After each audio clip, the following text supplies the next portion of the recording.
Shalom Bapak Saudara, selamat hari Minggu untuk kita semua. Selamat berjumpa kembali di ibadah online GKP BMDC Garut. Kita percaya hadirat Tuhan tetap dinyatakan di tengah-tengah ibadah kita walaupun kita beribadah secara online. Dan sebelum kita memulai ibadah kita, saya ajak Bapak Saudara untuk sama-sama berdoa. Mari kita sama-sama berdoa. Bapa kami yang di surga, terima kasih untuk kebaikan Tuhan.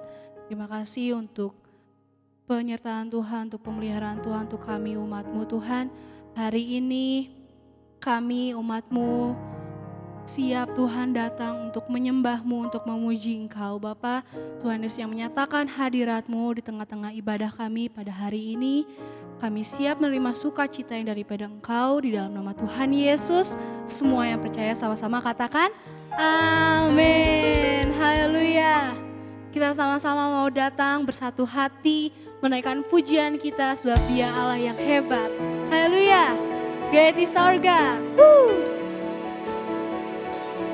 Sebab Dia pencipta alam semesta, sebab Dia menciptakan kita semua. Haleluya.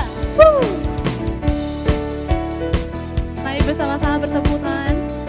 Kita tinggikan namanya, Allah kita yang hebat. Haleluya.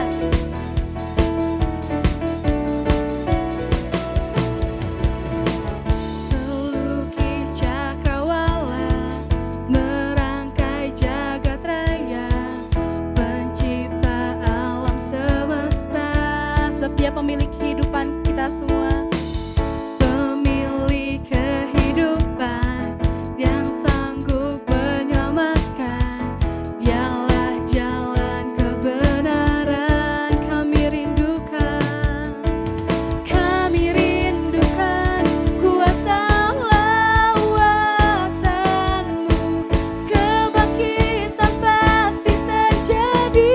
Datanglah.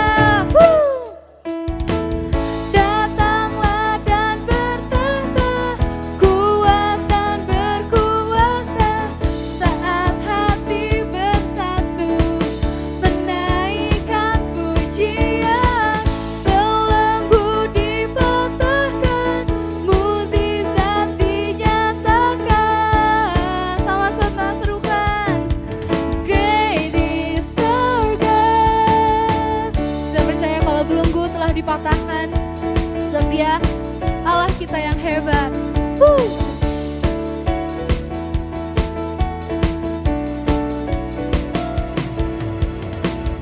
Pemilik kehidupan dan sanggup menyelamatkan. Dialah jalan kebenaran. Sama-sama angkat katakan. Kami rindukan kuasa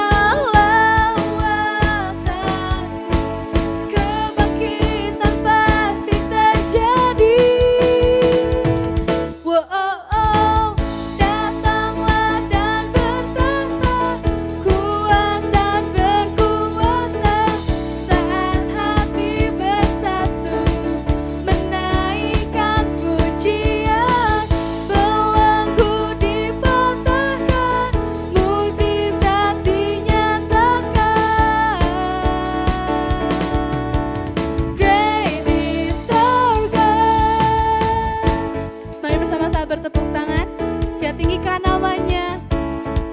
Kita percaya mukjizat Tuhan dinyatakan di tengah-tengah kita. Haleluya.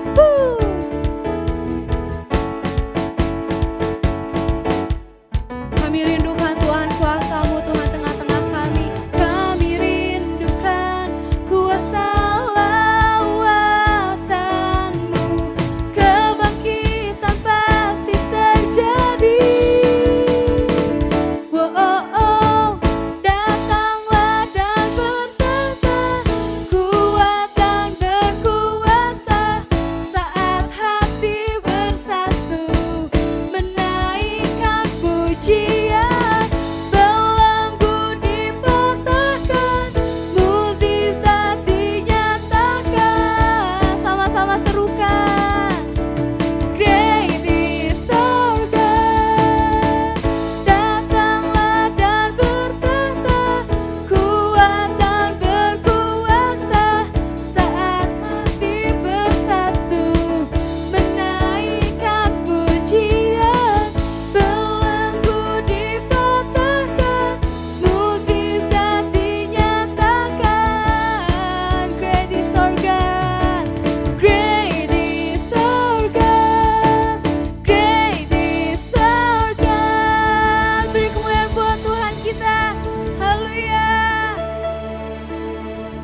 Bapak Ibu Saudara, kita kembali menyembah Tuhan, kita siapkan hati yang terbaik. Kita siapkan sepenuh hati kita untuk menyembah Tuhan. Biarlah Tuhan disenangkan lewat penyembahan kita pada hari ini. Ya Tuhan, sungguh besar pengorbanan-Mu untuk setiap kami umat-Mu Bapa. Kami sungguh berterima kasih. Kami sungguh mengucap syukur untuk segala kebaikan Tuhan. Khususnya Tuhan untuk pengorbanan-Mu Tuhan untuk kami Tuhan umat-Mu yang berdosa. Terima kasih untuk pengorbanan-Mu Tuhan, terima kasih Bapa. Dan kami juga menyatakan Tuhan sungguh indah Engkau Bapa. Sungguh indah Tuhan perbuatan-Mu Tuhan untuk setiap kami Bapa.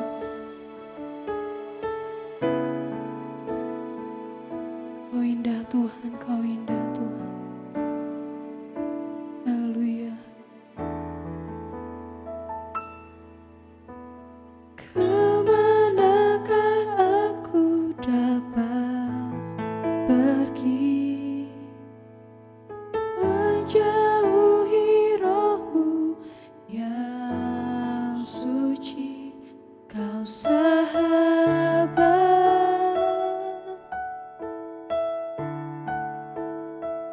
dan Kau dekat.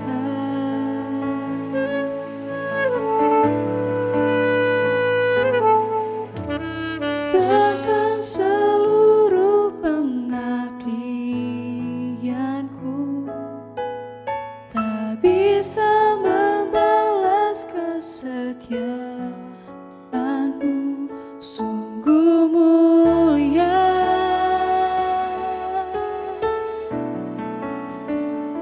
dan berharga.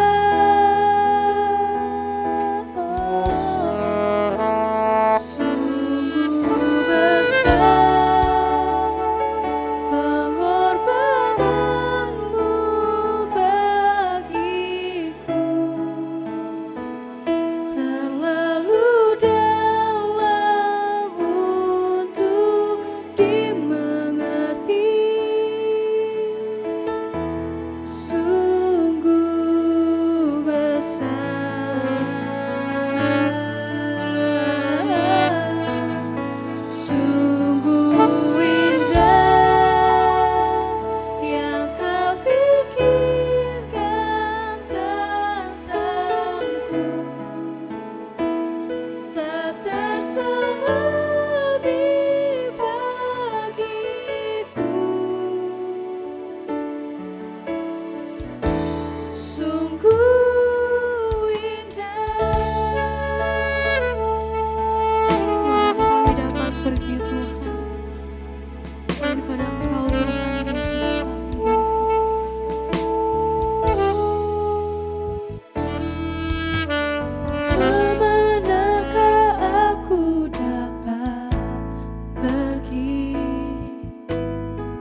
punya Allah yang seperti Engkau, yang mau mengorbankan dirinya di kayu salib untuk setiap kami, Tuhan. Kami menyatakan Kau besar, Kau indah untuk setiap kami, Tuhan. Terima kasih untuk kesetiaan-Mu, Tuhan, untuk hidup kami.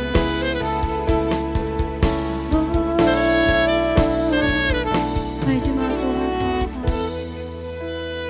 Sungguh besar Tuhan, pengorbanan-Mu untuk setiap kami. Terlalu dalam untuk kami mengerti, Tuhan. Sebab pengorbanan-Mu sungguh besar untuk setiap kami, Tuhan.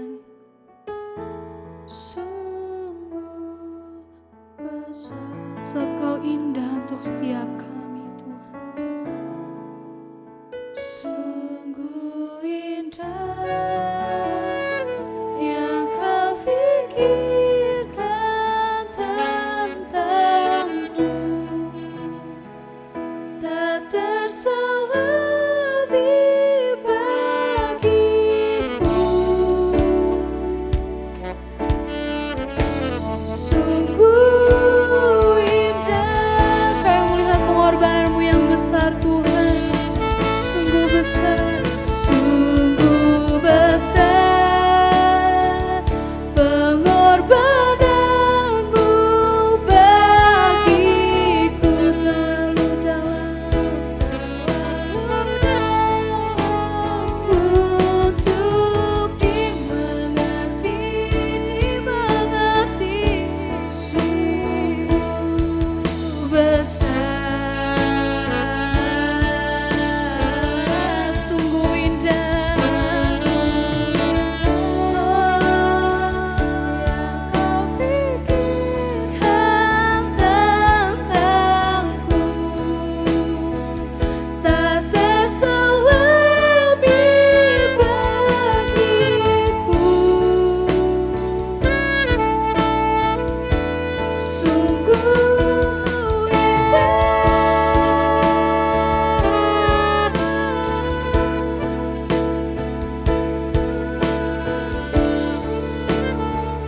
tak terselami bagiku.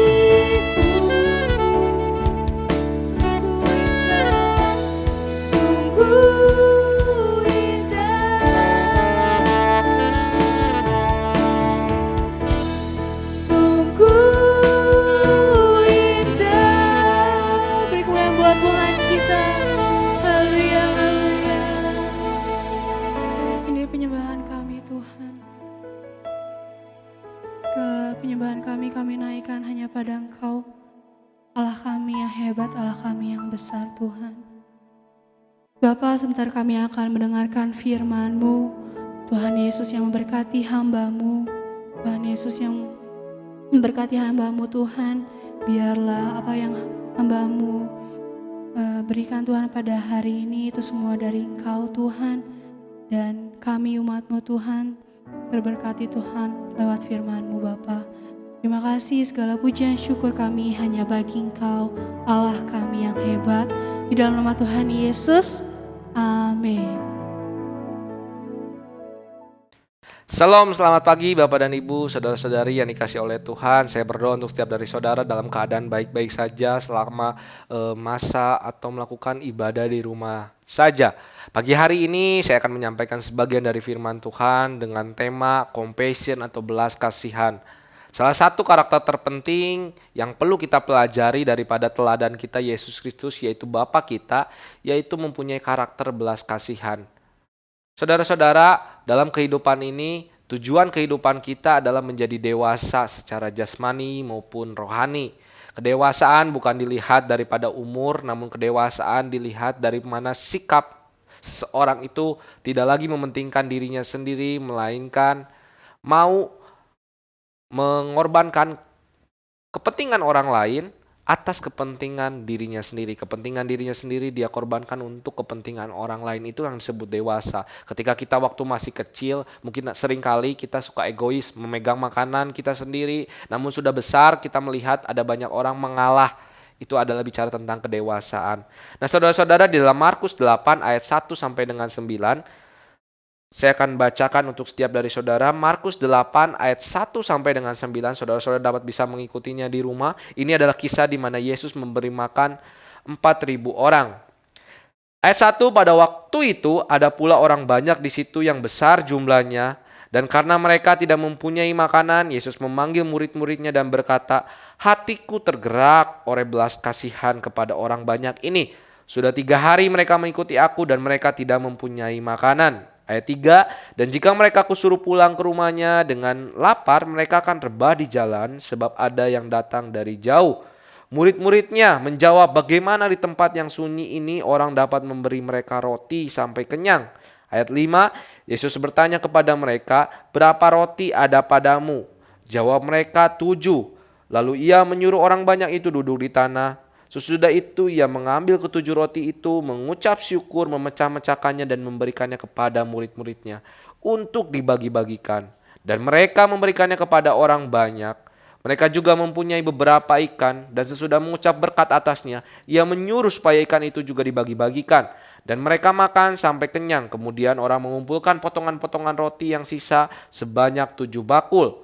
Ayat 9, ayat terakhir, mereka itu ada kira-kira 4.000 orang, lalu Yesus menyuruh mereka pulang.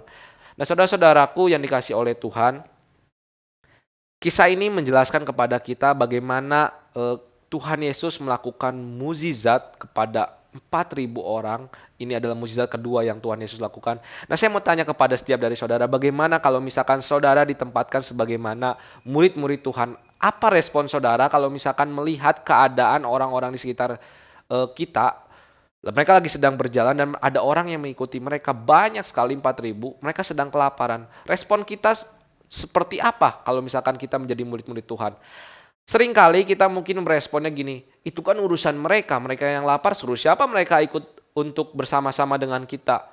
Terus ngapain kita juga repot-repot, kan mereka sendiri yang mau untuk mengikuti kita. Itu seringkali respon yang kita jalani atau respon kita terhadap apa yang ada dalam keadaan ini, saudara. Ketika kita melihat, mungkin kita juga bodoh amat, urusan mereka aja lah. Nah, saudara-saudara, namun kita dapat melihat juga di situ di mana murid-muridnya menjawab, di mana ada restoran yang bisa menampung banyak makanan untuk 4.000 orang. Itu pertanyaan yang paling kita lihat ya, saudara. Itu sangat luar biasa banget. Berbeda dengan waktu kisah pertama, murid-muridnya mengatakan, berapa banyak duit yang harus saya keluarkan untuk memberi makan kepada mereka. Nah, saudara-saudara, inilah sesuatu jawaban yang masih bagus ya kita perhatikan. Nah, tapi saya mau katakan kita harus konsentrasinya pada jawaban Tuhan Yesus. Di ayat 5, Yesus bertanya kepada mereka, berapa roti ada padamu? Jadi saudara-saudara, Yesus berangkat bukan dari apa yang tidak kita punya, tapi Yesus berangkat dari apa yang kita punya. Seberapapun yang kita punya, Tuhan akan melakukan mukjizat, akan melakukan sesuatu ketika Dia bisa, atau mungkin bukan bisa lagi, Dia mampu, saudara, untuk melakukan mukjizat dengan cara ya apa yang ada dalam diri kita, apa yang ada dalam kita punya, sehingga dapat Tuhan itu. Jadi Yesus berangkat dari apa yang ada padamu. Tapi saya mengajak untuk setiap dari kita fokus kepada ayat 2. Hatiku tergerak oleh belas kasihan kepada orang banyak ini. Nah, saudara-saudara, di dalam Ibrani 2 ayat 16 sampai dengan 18 dikatakan, Ibrani 2 ayat 16 sampai dengan 18 dikatakan, sebab sesungguhnya bukan malaikat-malaikat ia kasihani, tetapi keturunan Abraham yang ia kasihani. Itulah sebabnya maka dalam segala hal ia harus disamakan dengan saudara-saudaranya, supaya ia menjadi imam besar yang menaruh belas kasihan dan yang setia kepada Allah untuk mendamaikan dosa seluruh bangsa. Sebab oleh karena ia sendiri telah menderita karena pencobaan, maka ia dapat menolong mereka yang dicobai. Nah, saudara-saudaraku yang dikasih oleh Tuhan, Tuhan Yesus itu mengerti apa yang kita sedang derita, apa yang kita sedang alami. Karena Dia sendiri yang sudah pernah merasakan sebagai manusia. Dia datang ke dunia ini, bahkan Dia mati di kayu salib. Dia pernah merasakan kelaparan, Dia juga pernah merasakan kesakitan, kesepian, ditinggalkan oleh orang-orangnya, ditinggalkan oleh teman-temannya, oleh murid-muridnya, orang keluarganya. Bahkan difitnah, ditinggalkan, dihujat. disalah mengertiin oleh orang, dicobain oleh iblis. Dia pernah merasakan itu semua. Sehingga ketika kita datang kepada Tuhan, kita menyerahkan penderitaan yang kita alami hari-hari ini, atau saudara yang sedang mengalami keadaan itu, saya dan saudara datang kepada Tuhan. Tuhan mengerti, Tuhan merasakan apa yang kita rasakan. Karena dia sendiri pernah terjun. Nah saudara-saudara, saya juga mengatakan bahwa Tuhan Yesus sendiri bukan hanya dia mengerti tentang apa yang kita rasa, tapi juga dia dapat menolong setiap dari kita. Jadi Tuhan Yesus bukan hanya mengerti, tapi dia dapat menolong kita karena dengan belas kasihan daripada Tuhan. Ingat saudara, Tuhan Yesus mati di kayu salib karena belas kasihannya kepada setiap dari kita yang penuh dengan dosa. Dia mau mati di kayu salib untuk menebus setiap dosa kita, agar setiap dari kita diselamatkan. Itu rasa kasih sejati yang Tuhan Yesus lakukan, saudara. Nah, saudara-saudaraku yang dikasih oleh Tuhan, apa arti dari compassion? Compassion itu adalah perasaan yang muncul pada saat kita diperhadapkan dengan penderitaan orang lain dan kita ikut terlibat dalam penderitaan orang lain. Nah, apa sih perbedaan simpati, empati, dan belas kasihan? Nah, simpati ini adalah sikap di mana kita sadar akan penderitaan orang lain. Dan empati adalah kita sadar lalu kita mau menolong dan ikut terlibat dalam penderitaan orang lain. Simpati kita sadar, empati kita mau terlibat dalam penderitaan orang lain. Kita sadar nih harus kita tolong. Tapi belas kasihan adalah tahap selanjut daripada empati, yaitu mau bergerak. Ada banyak orang Kristen, saudara, dia menyadari orang-orang di sekitarnya ini butuh belas kasihan, butuh penolong, butuh tolongan dari kita karena dia sedang mengalami penderitaan orang-orang tersebut. Tapi banyak orang hanya sekedar empati, saya hanya merasakan, oh gitu ya. Nah, pada pagi hari ini kita belajar bagaimana belas kasihan ini lebih daripada empati. Kita juga ikut tergerak untuk menolong orang tersebut. Bukan hanya sekedar kita merasakan, tapi kita ikut terjun langsung karena kita mempunyai belas kasihan. Ada banyak orang Kristen hanya bilang saya tergerak untuk menolong orang lain di tengah penderitaan yang mereka jalani, tapi tidak mau bergerak, saudara-saudara. Nah, penting untuk kita sama-sama belajar bagaimana kita untuk bergerak, bukan hanya tergerak. Nah, belas kasihan juga dikatakan belas kasihan mengubah hidup seseorang. Saya ingat dulu saya pernah ikut di sebuah gereja, di situ ada namanya Compassion. Compassion ini adalah sebuah organisasi yang cukup besar di dunia untuk menolong orang-orang yang mempunyai yang kebutuhannya di bawah standar. Nah, waktu itu saya pernah disupport. Di situ ada orang tua angkat namanya Kak Asley. Waktu itu saya ingat banget. Dia setiap 3 bulan sekali saya menulis surat itu. Waktu saya kecil itu di waktu kelas SD, ibu dan ayah saya sudah pisah dan saya tinggal bersama ibu waktu itu.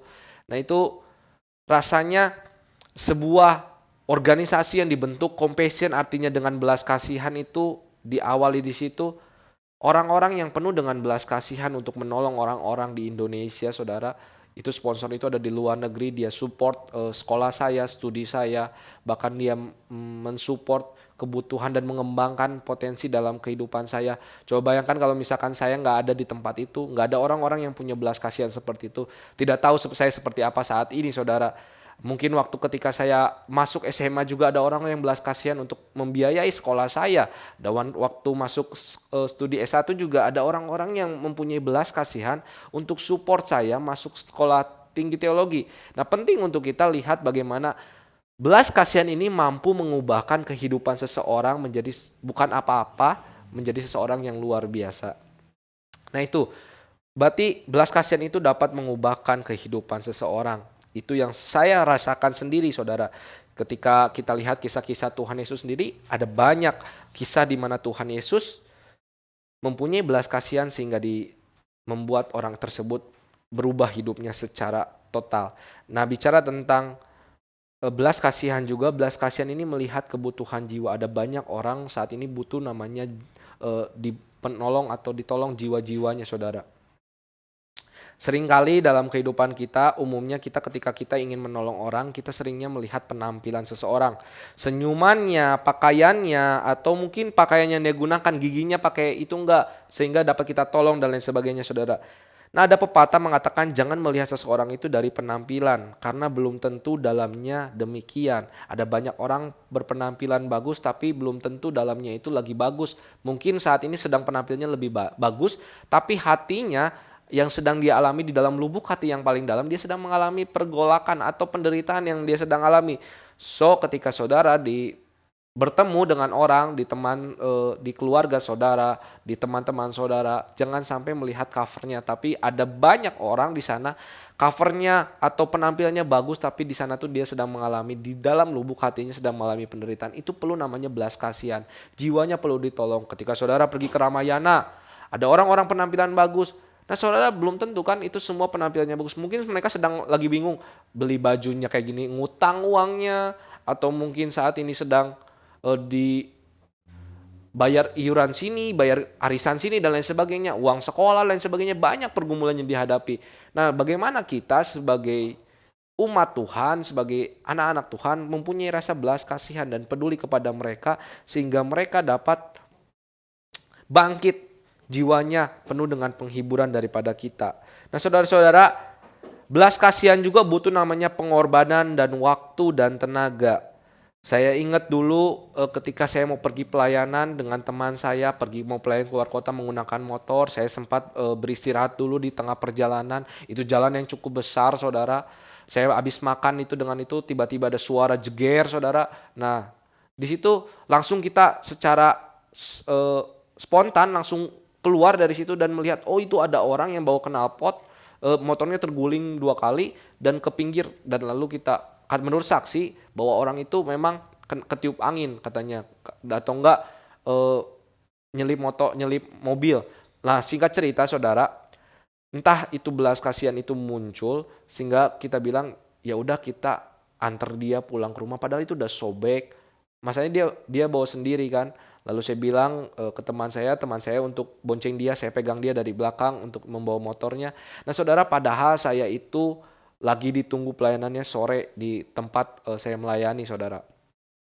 Nah, karena belas kasihan itu muncul secara langsung, saudara, ya sudah kita antar. Ya perjalanannya sih itu rumahnya dia. Saya tanya rumahnya dia di mana. Itu sempat bingung tuh, dia diam dulu karena mungkin syok dan kaget ya. Orang tersebut syok, kaget, diam. Pas dikasih minum, rumahnya di mana? Ditelepon atau enggak? Ditelepon juga, bingung itu HP-nya tuh. Buka-bukanya makin syok karena itu. Nah, singkat cerita kita anterin lah. Itu karena searah juga perjalanan kami ke tempat pelayanan itu. Namun harus muter dulu ke kiri lah dikit lah, ke arah sana yang mungkin lumayan lah buang waktu. Kita antar dulu dia dan setibanya kita di rumah, disambutnya dengan keluarga bukannya dengan baik, tapi ditanya, oh kamu yang nabrak ya, kamu yang bertanggung jawab. Nah, saudara, tapi kami dengan baik kami jelaskan bahwa bukan kami yang menabrak, tapi kami hanya menolong orang tersebut, dia hanya itu. Ya, itulah yang sering terjadi, kita mengorbankan waktu dan tenaga kita enggak untuk mengorbankan sesuatu dengan penuh belas kasihan. Karena belas kasihan itu bicara tentang pengorbanan waktu dan tenaga, saudara. Itu yang pernah saya alami dalam kehidupan selama pelayanan, mempunyai hati belas kasihan. Tapi saya percaya setiap dari kita juga punya kesempatan untuk mempunyai waktu untuk mengorbankan dan sesuatu hal penuh dengan belas kasihan. Ada kisah perempuan Samaria ketika dia sedang berjalan, saudara. Ada seorang yang sedang dirampok di tengah jalan. Udah dirampok, dipukulin dan lain sebagainya. Nah, orang tersebut ini mau pergi ke Yeriko. Yeriko itu adalah perunas orang-orang imam besar di situ ya. Jadi ada 2 orang, Imam Lewi sama imam. Dia jalan melihat ke orang itu, justru dia buang muka. Dia buang muka, tidak, seolah-olah tidak melihat orang lagi sedang menderita ya. Padahal seorang imam dan lain sebagainya. Sebagai itu justru seorang Samaria dengan penuh belas kasihan dia mau menolong orang tersebut. Dia membasuh lukanya, merawat dia, membawa dia ke kudanya, lalu membawanya ke penginapan, lalu penginapannya dibayar oleh si orang Samaria ini. Betul dengan pengorbanan yang waktu tenaganya dia, uangnya bahkan dia korbankan untuk menolong, belas kasihan daripada orang yang kena musibah tersebut, saudara. Nah, seringkali dalam kehidupan kita, kita seperti seorang imam Lewi dan imam itu saudara, yang seringkali ketika kita melihat orang sedang menderita, kita buang muka dan tidak mau menolong orang lain. Berbeda dengan orang Samaria, dia langsung punya belas kasihan. Satu kali saudara, Tuhan Yesus sedang keluar, tiba-tiba dari Yeriko, ada sebuah gerbang di Yeriko, ada dua orang buta di situ, dan dua orang buta itu memanggil Tuhan dengan teriakan, Tuhan anak Daud kasihanilah aku. Tuhan anak Daud kasihanilah aku. Seperti demikian saudara. Tapi orang banyak di situ, bahkan murid-murid Tuhan mengatakan dekatin dua orang buta ini. Jangan berisik, dia itu banyak waktunya, kesibukannya banyak. Namun saudara, apa yang dilakukan oleh Tuhan? Tuhan dekati orang itu, panggil dia ke sini. Lalu Tuhan menjamah orang itu, menyembuhkan, dan orang buta itu sembuh secara itu. Karena belas kasihan Tuhan melihat kedua orang buta ini. Ketika kita mempunyai belas kasihan seperti itu, kita akan peka, akan menolong di tengah kesibukan yang kita jalani hari-hari ini. Pertanyaannya, mau nggak kita korbankan waktu, tenaga, uang kita untuk menolong orang lain? Kadangkala kita nggak mau meluangkan waktu kita, mengorbankan diri kita, karena kita masih egois, mementingkan diri kita sendiri. Kalau misalkan orang lagi butuh, kita seolah-olah membuang muka saudara. Nah itu yang sering terjadi. Nah saudara-saudara, bagaimana kita mengembangkan hati yang belas kasihan?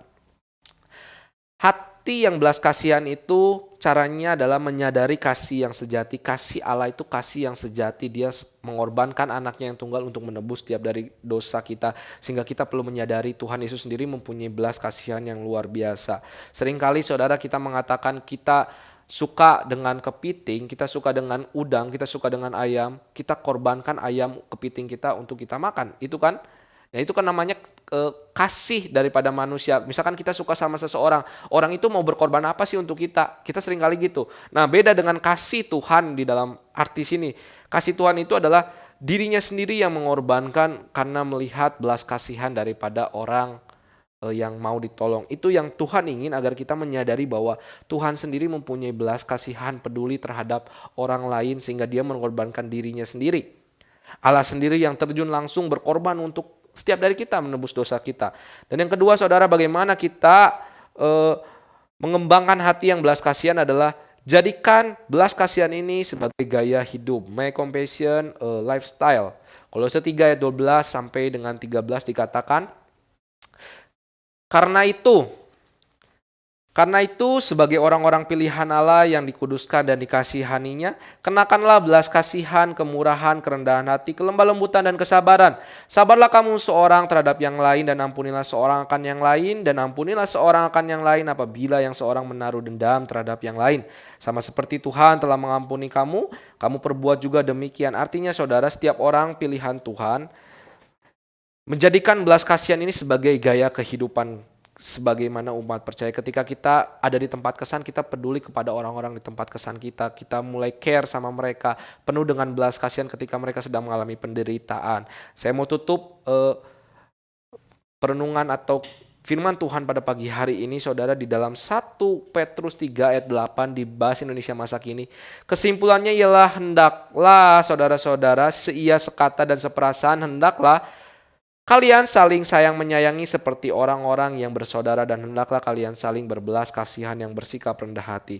Maka penting untuk setiap dari kita mempunyai hati belas kasihan. Bagaimana cara kita mempunyai dan mengembangkan hati belas kasihan? Menyadari kasih Tuhan dalam kehidupannya kita, lalu membuat belas kasihan ini sebagai gaya kehidupan kita. Sehingga dapat kita menolong orang lain, dapat mengubahkan kehidupan orang lain, dan dapat menjadikan belas kasihan ini sebagai menolong kebutuhan jiwa orang lain. Saya akan berdoa untuk setiap dari saudara pada pagi hari ini. Mungkin hari-hari ini saudara juga butuh namanya belas kasihan daripada Tuhan. Saya mengajak setiap dari kita berdoa kepada Tuhan. Bapa yang baik, terima kasih kami telah mendengar sebagian dari firman-Mu mengenai compassion atau belas kasihan-Mu Bapa. Kami melihat Engkau penuh dengan belas kasihan kepada setiap dari kami. Mungkin saat-saat ini Bapa, kami secara pribadi butuh belas kasihan daripada-Mu. Engkau yang turut serta menolong setiap dari kami. Penderitaan kami yang sedang kami alami hari-hari ini, mungkin sedang dikucilkan, difitnah, atau diasingkan oleh orang-orang sekitar kami, atau mungkin permasalahan kehidupan yang lain. Engkau yang ikut serta Bapa dalam kehidupan jemaat-Mu pada pagi hari ini, sehingga mereka merasakan belas kasihan daripadamu Bapa. Dan ajar mereka Bapa ketika mereka sudah merasakan belas kasihan daripadamu, sehingga mereka bisa menerapkan belas kasihan ini kepada orang-orang di sekitar mereka pada pagi hari ini. Mulai sejak hari ini Bapa, mereka bisa mempunyai hati yang penuh belas kasihan, menolong sesama mereka, peduli dan peka terhadap apa yang orang lain sedang derita. Sehingga kami melihat Tuhan, dunia ini penuh dengan sukacita damai sejahtera daripadamu Bapa. Belas kasihan ada bagi setiap dari kami. Hari-hari ini Bapa, yang mungkin kami belum bisa peka terhadap belas kasihan, turunkan hikmat melalui Roh Kudus-Mu Bapa kepada setiap dari kami, sehingga kami tahu kami harus berbuat apa. Ajar kami untuk selalu bergerak, bukan hanya tergerak hatinya Bapa. Dan kami rindu Tuhan, Engkau yang ikut serta dalam kehidupan kami masing-masing. Hamba berdoa untuk setiap jemaat-Mu pada pagi hari ini. Engkau urapi mereka satu persatu. Engkau hadirkan Roh Kudus bagi kehidupan mereka. Engkau tolong mereka melalui belas kasihan-Mu Bapa, sehingga mereka merasakan sukacita, damai sejahtera ada dalam kehidupan mereka. Semua ini hamba landaskan di dalam satu nama Tuhan Yesus Kristus. Yang percaya katakan amin. Kita akan masuk dalam perjamuan kudus, saudara. Setiap kali kita masuk dalam perjamuan kudus, kita akan mengingat ayat ini. Sebab setiap kali kamu makan roti ini dan minum cawan ini, kamu memberitakan kematian Tuhan sampai Ia datang. Perjamuan kudus ini adalah perjamuan Tuhan Yesus sendiri. Kalimat yang penting di sini adalah ini menjadi peringatan akan aku, kata Tuhan Yesus. Kita akan mengingat kebaikan Tuhan. Saudara, apapun yang terjadi dalam hidup saudara, saudara harus tahu satu hal, bahwa Tuhan Yesus sangat mengasihi saudara. Mari kita tundukkan kepala, kita berdoa. Bapa, siapakah kami ini sehingga kami orang yang berdosa, upah dosa adalah maut, mati, tetapi Engkau harus turun dari sorga mulia menjadi berdosa sama seperti kami. Engkau mati bagi kami, Engkau menebus kami, dan Engkau bangkit kembali ke sorga ya Tuhan. Sungguh kalau kami pikirkan siapakah kami ini sehingga kami beroleh penebusan yang mulia, penebusan yang luar biasa dari Tuhan. Hati kami melimpah dengan syukur. Engkau mau berkati kami, Engkau angkat kami jadi anak-Mu, Engkau sucikan, kuduskan kami. Terima kasih Tuhan, terima kasih atas kasih-Mu yang luar biasa. Terima kasih ya Tuhan Yesus. Bapak Ibu Saudara yang dikasih oleh Tuhan, Tuhan mau kita makan dan minum perjamuan ini dengan cara yang benar. Mari periksa diri kita masing-masing sebelum kita makan dan minum perjamuan ini. Periksa kalau ada hal-hal yang tidak berkenan kepada Bapa, kalau ada kepahitan, kalau ada kekecewaan, kalau ada dendam dan kebencian. Mari kita periksa, dan setelah kita periksa, mari kita minta ampun kepada Bapa, kita lepaskan, kita selesaikan, kita tinggalkan semua itu, dan minta Bapa memulihkan kita melalui perjamuan kudus ini. Saya memberikan beberapa waktu ke depan.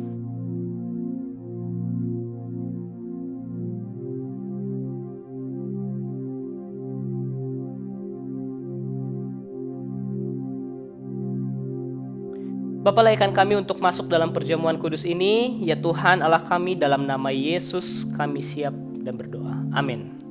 Saudara, 1 Korintus 11 ayat 23 dikatakan, sebab apa yang telah kuteruskan kepadamu telah aku terima dari Tuhan, yaitu bahwa Tuhan Yesus pada malam waktu Ia diserahkan mengambil roti. Mari kita angkat roti kita tinggi-tinggi lebih kepala kita.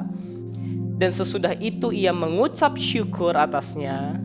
Ia memecah-mecahkannya dan berkata, inilah tubuhku yang diserahkan bagi kamu, perbuatlah ini menjadi peringatan akan aku.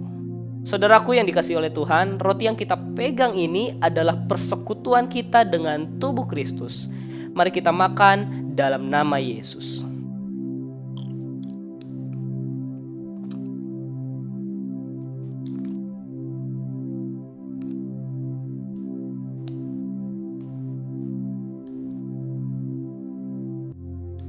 Mari kita angkat cawan ini tinggi-tinggi. Demikianlah juga ia mengambil cawan sesudah makan lalu berkata, "Cawan ini adalah perjanjian baru yang dimateraikan oleh darahku. Perbuatlah ini setiap kali kamu meminumnya menjadi peringatan akan aku," kata Tuhan Yesus. Saudara yang dikasihi oleh Tuhan, cawan yang kita pegang ini adalah persekutuan kita dengan darah Kristus. Mari kita minum dalam nama Yesus Tuhan kita.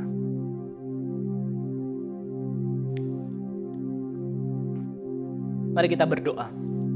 Bapa yang baik, terima kasih untuk kasih yang begitu besar dalam kehidupan kami, yang Tuhan limpahkan, yang Bapa limpahkan melalui Tuhan Yesus yang mati di kayu salib, menebus dosa segenap umat manusia, lalu bangkit pada hari ketiga menyediakan tempat bagi kami.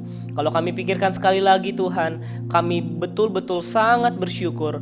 Kami tidak patut untuk mengeluh, kami tidak pantas untuk mengeluh, karena kami punya Tuhan yang maha kasih, kami punya Tuhan yang maha baik, karena kami punya Tuhan yang luar biasa, yang menyediakan jalan bagi kami, yang menyediakan kasih bagi kami. Terima kasih Bapa, jauhkan daripada kami untuk dari sikap selalu mengeluh, selalu bersungut-sungut, tetapi biarlah dengan perjamuan kudus ini, dengan pengorbanan Tuhan Yesus ini, kami selalu sadar bahwa kami selalu dikasihi, kami sadar bahwa Tuhan baik kepada kami, Tuhan yang peduli kepada kehidupan kami. Terima kasih Bapa, ampuni setiap dosa, pelanggaran, kelemahan, kesalahan kami yang tidak patut kami lakukan, yang tidak menyenangkan hati-Mu, yang tidak berkenan di hadapan-Mu. Kami minta ampun Bapa, kuduskan, sucikan setiap kami, dan bawa kami untuk terus melangkah di dalam Tuhan. Demi nama Tuhan Yesus Kristus, dan setiap kita yang percaya dan berdoa sama-sama katakan amin. Saudara-saudara, kita akan sama-sama akhiri ibadah kita, ibadah online kita. Tapi sebelumnya saya mau menyampaikan beberapa pengumuman singkat. Yang pertama adalah saya mengajak dan mendorong setiap kita untuk ikut dalam kegiatan doa malam setiap hari Selasa jam 7 malam yang dilakukan melalui YouTube atau Zoom. Dan nanti linknya mungkin akan dikirim pada hari Selasa sore begitu. Saya mengajak setiap kita untuk ikut. Lalu saya mendorong juga buat para orang tua untuk dorong anak-anaknya mengikuti ibadah online sekolah minggu yang dikirim lewat grup WA. Dorong anaknya untuk melakukan karya, melakukan tugasnya, supaya kerohaniannya tetap terjaga meskipun kita tidak bisa lakukan ibadah secara ketemu, tetapi anak-anak tetap mengalami pertumbuhan. Juga saya mendorong setiap teman-teman atau orang tua yang punya anak remaja untuk mengikuti kesan, dan minggu ini atau Kamis ini akan dilakukan secara onsite, secara bertemu muka, yang akan dilakukan di gereja pada hari Kamis pukul 7 malam. Dan tentunya mengikuti semua protokol, pakai masker, cuci tangan semuanya, supaya terjadi keamanan bagi kita semua. Juga hari Minggu depan saya mengajak setiap kita untuk tetap beribadah, tetap sediakan waktu, berkomitmen untuk mengikuti ibadah demi ibadah. Meskipun dari rumah kita masing-masing, tetapi kita mari hormati ibadah ini karena Tuhan Allah hadir di tengah-tengah ibadah kita. Amin. Juga saudara, mengingatkan kembali, saudara juga boleh kesan secara onsite maupun kesan secara online, lewat Zoom tentunya atau lewat aplikasi lainnya. Tapi pastikan saudara tetap mengikuti kesan dengan baik, dengan penuh hormat, dengan serius, dengan fokus begitu. Saudara-saudara, kita akan sama-sama akhiri ibadah kita. Terima kasih telah mengikuti ibadah online pada pagi hari ini. Saya akan berdoa buat saudara. Mari kita sama-sama berdoa. Bapa yang baik, tiba saatnya kami akan mengakhiri ibadah kami di pagi hari yang indah ini. Kami mengucap syukur atas 1 minggu Tuhan tambahkan dalam kehidupan kami. Kami telah bekerja dari Senin sampai Sabtu, dan hari ini kami memutuskan untuk datang sujud menyembah, menghormati hadirat Tuhan dalam ibadah kami, meskipun dalam cara yang berbeda dengan online, tetapi kami sangat percaya dan yakin betapa Tuhan Allah hadir di tengah-tengah kami. Bapa, sebelum kami akhiri ibadah ini Tuhan, kami mau berdoa khususnya buat bangsa dan kota ini. Tuhan, kami minta campur tangan Tuhan. Kami akan terus berdoa sampai Tuhan memulihkan bangsa kami. Kami akan terus berdoa sampai Tuhan mengangkat wabah ini ya Tuhan. Tuhan, pulihkan negeri kami. Tuhan, pulihkan kota ini ya Tuhan dari wabah pandemi pandemi COVID-19 ini. Tuhan berkati setiap para tenaga medis, tenaga dokter yang berusaha menyediakan waktunya dengan penuh dengan resiko. Tuhan berikan kesehatan, kekuatan kepada mereka, hikmat, pengertian ya Tuhan. Juga keadaan-keadaan lainnya dampak dari COVID ini Tuhan, ekonomi semuanya Tuhan, kami minta Tuhan juga memulihkan ya Bapa. Terima kasih Bapa. Berkati juga gereja-gereja yang sudah mengadakan ibadah onsite, ibadah di gedung gereja. Tuhan lindungi selama ibadah supaya jangan sampai ibadah ini menjadi penyebaran virus ini ya Tuhan, tetapi Tuhan lindungi. Biarlah protokol tetap kami lakukan, tetapi kami minta Tuhan juga menyertai kami, memberikan kami kekuatan, tubuh yang sehat ya Bapa. Juga semua jemaat-Mu ya Tuhan dalam aktivitas mereka sehari-hari, hamba berdoa Tuhan memberikan kekuatan, kesehatan, kekuatan supaya menjalani aktivitas dengan baik, terlindungi dari wabah penyakit ini. Juga berdoa ya Tuhan buat semua pergumulan jemaat-Mu tanpa terkecuali ya Tuhan, di bidang apapun Tuhan yang hamba tidak bisa sebut satu persatu. Tuhan Maha Pendengar, Tuhan Maha Baik, Tuhan yang memberikan kekuatan, memberikan kesabaran selama masa penantian, Tuhan yang memberikan kekuatan, Tuhan memberikan iman kepada setiap umat-Mu Tuhan, sehingga iman umat-Mu tetap kuat, tetap kokoh Tuhan, meskipun masih dalam masa penantian dalam doa dan pergumulannya. Juga hamba Tuhan berdoa buat semua jemaat-Mu yang telah dan akan memberikan persembahan. Tuhan memberkati persembahan mereka, kuduskan, sucikan, supaya semua persembahan ini dapat diberikan dengan kerelaan dan ketulusan hati, bukan karena paksaan, tetapi dengan rasa yang tulus dan sukarela ya Tuhan. Dan biarlah persembahan-persembahan ini bisa memberkati pelayanan di tempat ini, di GKPB Masa Depan Cerah Garut. Berkati semua persembahan yang umat-Mu berikan. Biarlah Tuhan juga limpahkan berkat-Mu Tuhan melalui pekerjaan umat-Mu masing-masing. Saudara-saudara yang dikasihi Tuhan, kita akan akhiri ibadah kita. Saya mengajak setiap kita untuk mengangkat tangan, terima berkat dari Tuhan. Allah Bapa, pencipta langit, bumi, laut, segala isinya. Hari ini hamba berdoa untuk semua jemaat-Mu yang beribadah pagi ini dengan sungguh-sungguh. Tuhan tolong pekerjaan mereka, keluarga mereka, aktivitas mereka, anak-anak mereka, masa depan mereka, semuanya Tuhan tolong berkati, berlimpah, dan jadikan semua umat-Mu menjadi berkat bagi banyak orang. Saudara-saudara, sambil kedua tangan-Mu terangkat, terimalah oleh-Mu semua berkat yang melimpah dari Allah Bapa pencipta langit, bumi, laut, semua isinya. Terima juga berkat dari Tuhan kita Yesus Kristus, satu-satunya jalan kebenaran dan hidup, penebus dan penyelamat kita. Dan terimalah berkat yang luar biasa juga dari Allah Roh Kudus, sumber hikmat, penyertaan, pertolongan, penghiburan, menyertai engkau dan saya mulai dari hari ini sampai batas hidup kita masing-masing, dan sampai Tuhan Yesus datang yang kedua kali.